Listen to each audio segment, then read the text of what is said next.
In this video, we'll show you how to set up automatic timing events in the VeeConnect system. You can set timing on any of the switches for how many minutes and seconds the switch is on and how many minutes and seconds the switch is off. It will then do a recurring sequence until the operation is canceled.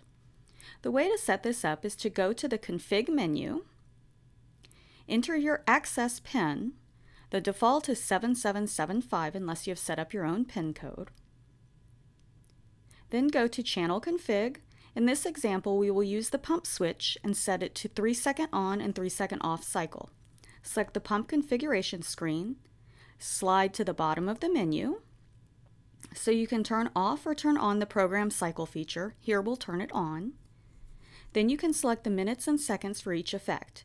You can use the arrow keys to change the numbers or touch the number and use the keyboard to erase and type in the numbers wanted. In this example, we will set both on and off to 3 seconds. Once done, you can exit back to the main switch page.